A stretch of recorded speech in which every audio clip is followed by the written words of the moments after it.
Howdy, hi, and hello everyone. Welcome to Noah's Nest, where usually I will go through a RPG that I just got, talking about a couple character creations that have come to my mind, or talk about a topic that seems to interest me. And today, I'm gonna go down a somewhat topic that interests me. But first, before I get into that, it's our 3-year anniversary. On February 2nd, it became our 3-year anniversary for Creatures and Cantrips.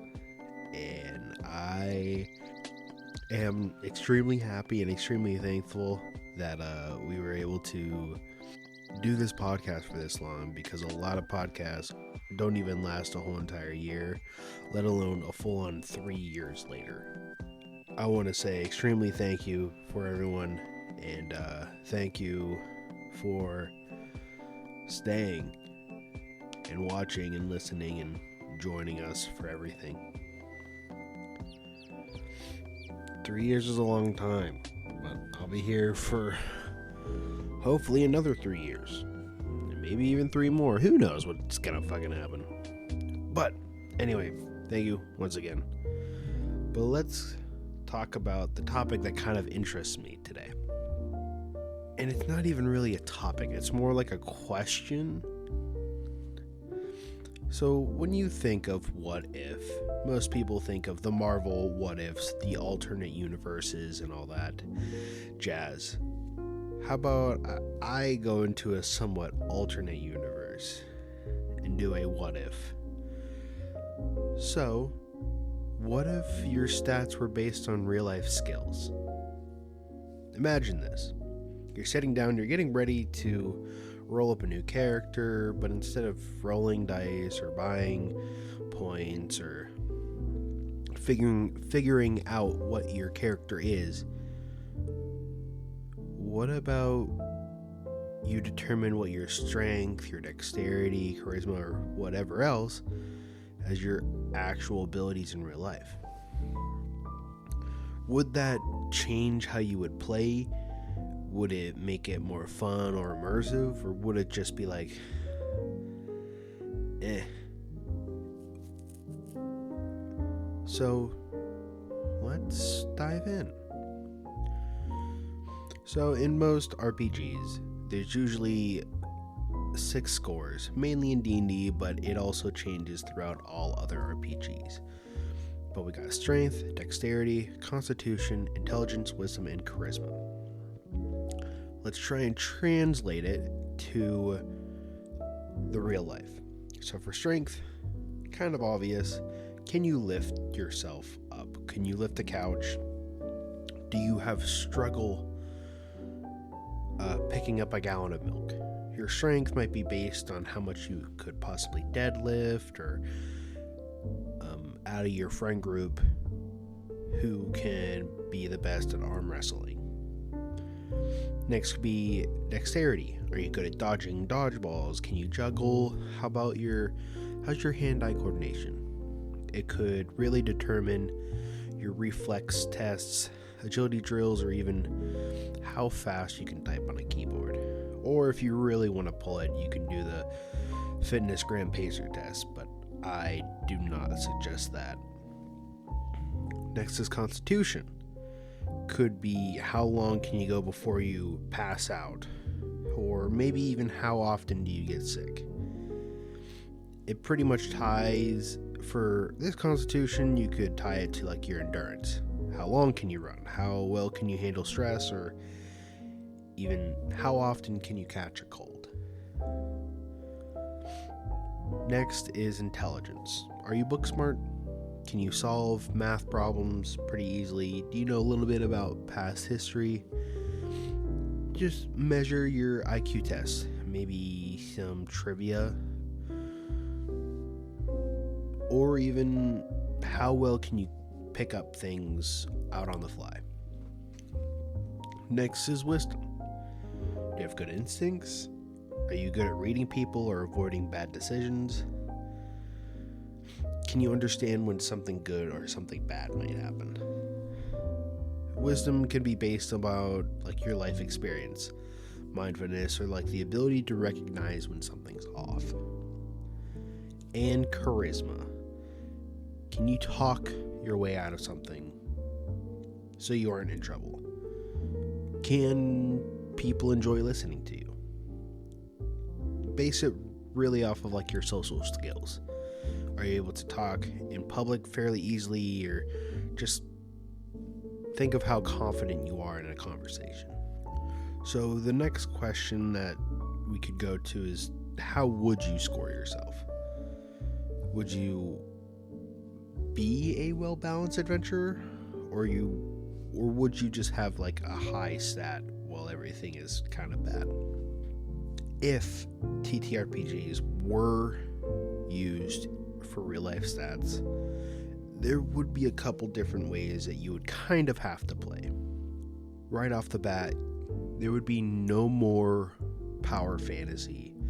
This is kind of bad, where you can no longer be someone else. You would be yourself.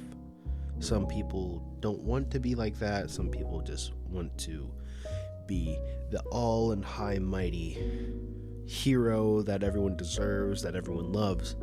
But you might not be as talkative or as strong or as hardy as the character that you might want. Next, it would be a more grounded storytelling. Instead of being the almighty wizard, you might actually have to learn some spells. Like, you might have to, possibly a DM might say, hey, how long do you have to read this book? Depending on how fast you are, maybe you could learn a spell pretty quickly. It'll make your campaigns more realistic, and you could be surprised of how rewarding it is. Next is personal growth. Now, instead of it being a character that you just can either half-ass or like fully put in the work, but you would be yourself in this. So if something happens and you're taking your toll, you would grow. Like, if you need more intelligence, if you're not getting a certain puzzle, maybe you possibly read a little bit more. If you're getting pretty weaker, maybe go to the gym. It could be a pretty good way to motivate yourself. Could be. I don't know. Maybe your own way of leveling up. That's the only way to level up your character.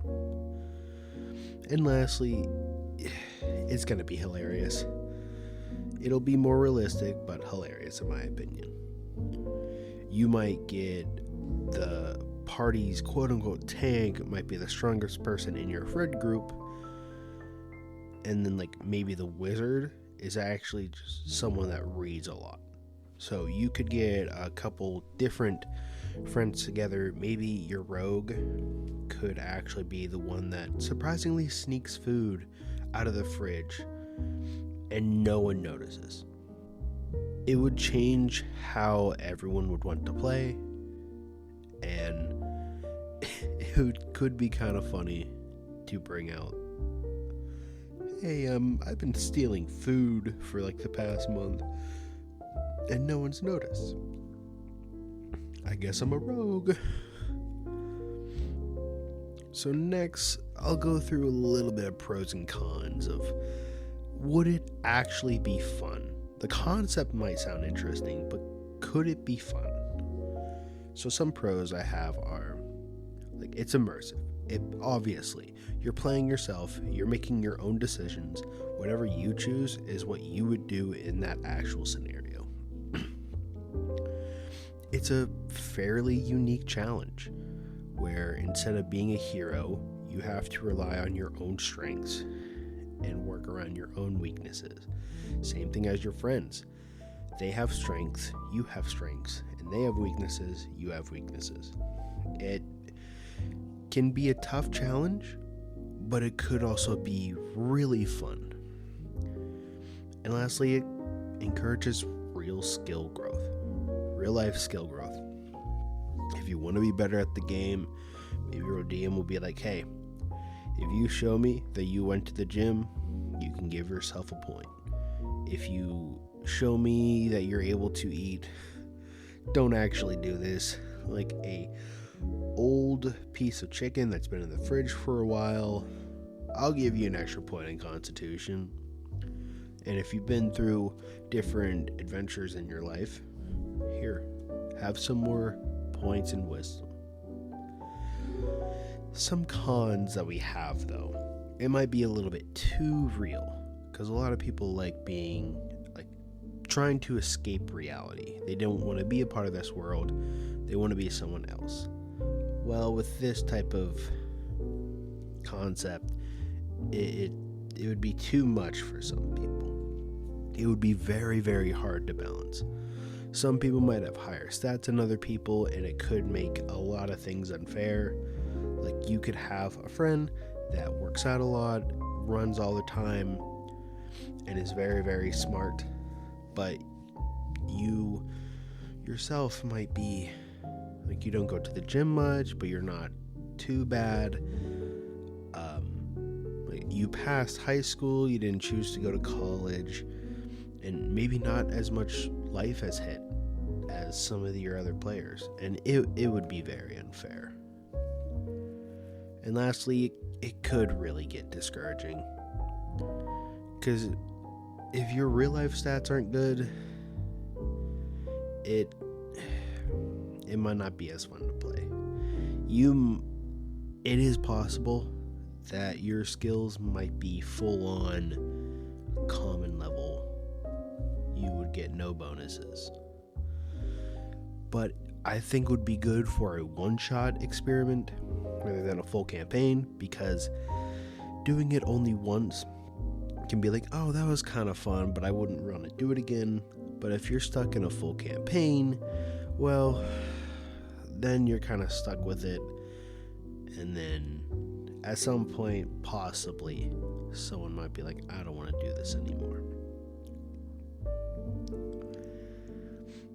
If you do want to try this, I'm not forcing you to do it. If you want to try and do it,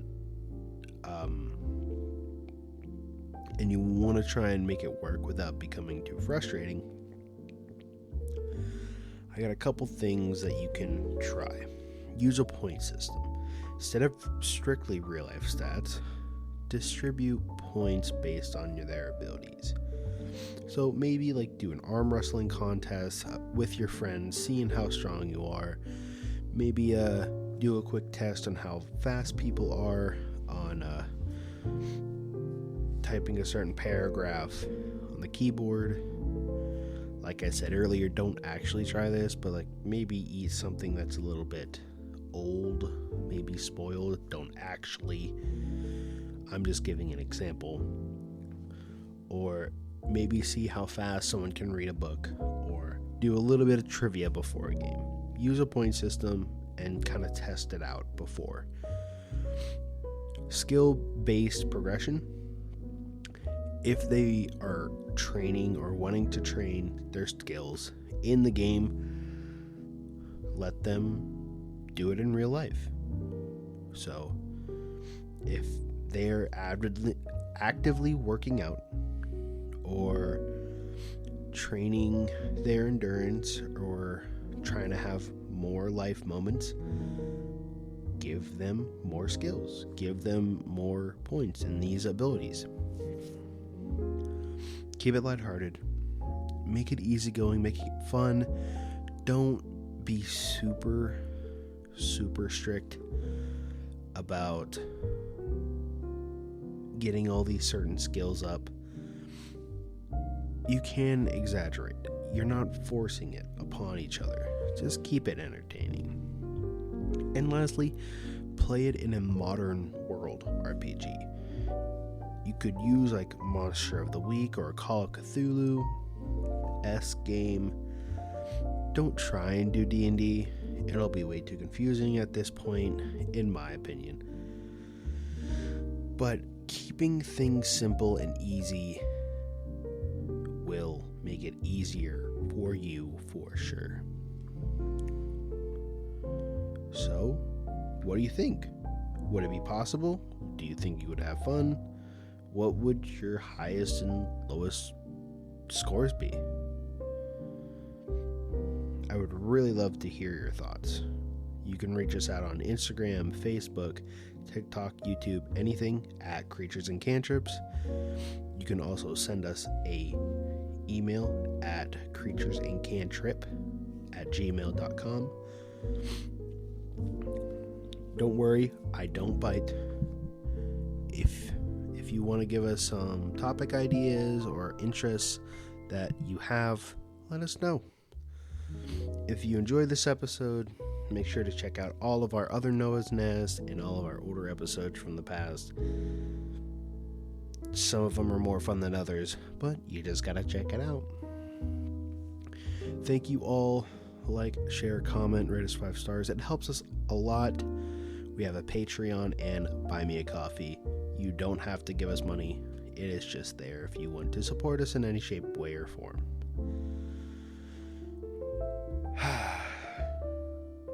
Let me know if you actually try this, because it seems kind of fun. But anyway, without further ado, see you, love you, miss you, goodbye, guys.